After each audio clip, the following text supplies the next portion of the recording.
What is Warhammer? Warhammer is a tabletop game using figures where you purchase, make, personalize, and paint your army. The goal of the game is to defeat the models, the army of your friend. The rules are extensive, but easy to learn. Your army is yours from boots to blasters. No two are identical, and this is the core of the fun. Like most pastimes, it can fill many needs: expression, painting, collecting, camaraderie, events, excitement. But where Warhammer positively glows is in its deep and rich history.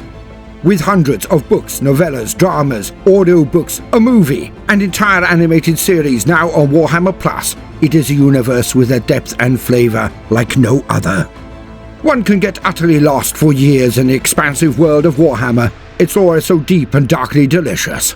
The universe has many miniature games to cover every scale you could hope for. Dogfights, fleet actions, gang brawls, violent sports, and even apocalyptic battles. Yet the two main games have been fantasy, both in a Tolkien meets medieval Europe setting, and a new one called Age of Sigmar. But the other game, the most famous, and what probably brought you here, is Warhammer 40,000. Or 40k as they say, my speciality. Many have tried to emulate it, none have succeeded. For in the grim darkness of the far future, there is only war. The setting takes place 38,000 years in the future, a sci-fi like no other, as it is the story of Paradise Lost. The bright hope for an enlightened future squandered and destroyed, replaced by the Orwellian boots smashing down on the face of humanity again and again. There is nothing but obedience to the state, no future but death of overwork or on a battlefield. It is the tale of a crippled King Arthur, decaying on his golden throne, awaiting a knight to bring him a cure from a grail. Like Arthur, the Emperor of Mankind was betrayed by his own son, the greatest of the Primarchs, Horus Lupercal, who led his heretical rebellion and was killed by the Emperor, but destroyed his father in return. The Emperor of Mankind is the center of the Imperium, his story long, but his duties never-ending. Immortal, for 10,000 years has he sat atop the golden throne, every moment excruciating, endless pain. Yet without his efforts, there would be no travel between the stars, and humanity would be consumed. For in the dark of space lurks threats aplenty, each a race of terrible power, and often dark intent.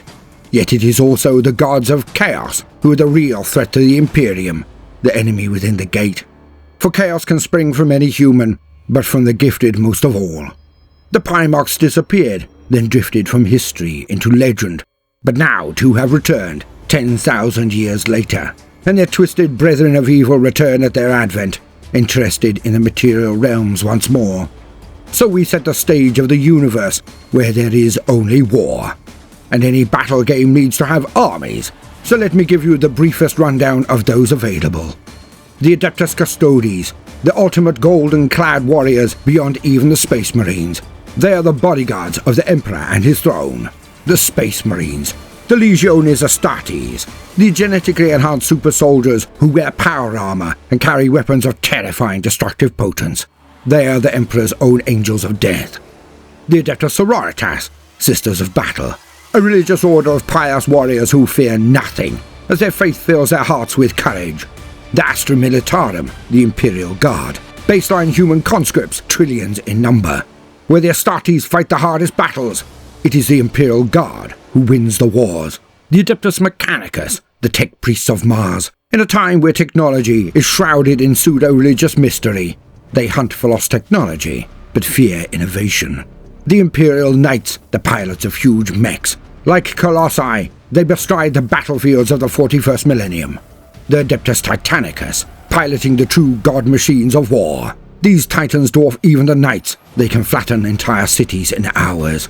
The Inquisition, the hunters of evil in all its forms, be it witches, mutants, traitors, or the unclean denizens of the warp. The Leagues of Votann, dwarfs in space. Rugged and doughty, they exist in the high-gravity realm at the center of the galaxy, allied directly with none. Still, they are semi-human. The forces of chaos. Demons of all four gods are both powerful and vicious, but in entirely different ways. The demons of Nurgle, the plague god, are addled with infections, the gifts of their dark deity. The demons of Tzeentch, the god of plot, scheme and sorcery. His minions wield magic as potent as any found in fiction. The demons of Slaanesh, the Prince of Pleasure, the Lord of Excess. Sex, drugs, and fixation are his curses, one his followers share with any foolish enough to succumb. The demons of Khorne, the Blood God, Lord of Skulls. Khorne is the god of combat, and cares not from whence the blood flows, as long as it flows. The Traitor Marines, the ancient survivors of the 9 evil legions that fought the Horus heresy. The Dark Mechanicum, and traitor legions of knights and titans, twisted beyond consideration of morality nor decency. Yet there are also aliens in this galaxy. Most hell-bent on the destruction of humanity, they are called the Xenos. The Eldari, ancient and powerful, yet now almost extinct, space elves. Yet they have a dark kin, the Drukhari, who live off the suffering of other sentient life. The Orks, greenskins and aggressive, as in most settings, yet the Orks of Warhammer are the comedy relief. Let that sink in.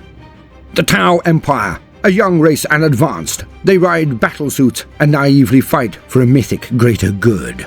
The undying legions of the soulless Necrons, who sacrifice their souls in exchange for immortality, awoken again to terrorize the galaxy anew. And finally, the Tyranids and their gene-stealer cults, a bug race that assails the galaxy from all sides with fleets and hordes uncountable. They consume all in their path and send their outriders, the gene-stealers, to inveigle themselves within human society to weaken them before the Hive fleets proper arrive. This is just the beginning, gentle listener. I have released over 500 videos explaining elements of the setting, and I believe I have only scratched the surface, because Warhammer is the gift that keeps on giving. It has all that you require, but can be dipped into with ease. And I am Baldermort, your guide to the worlds of Warhammer, and I have only one question for you.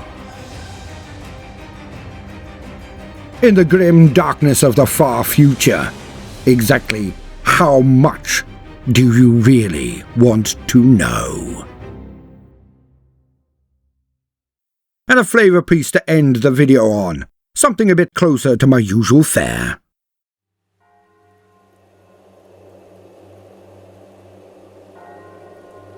For more than 100 centuries, the Emperor has sat immobile on the golden throne of Earth.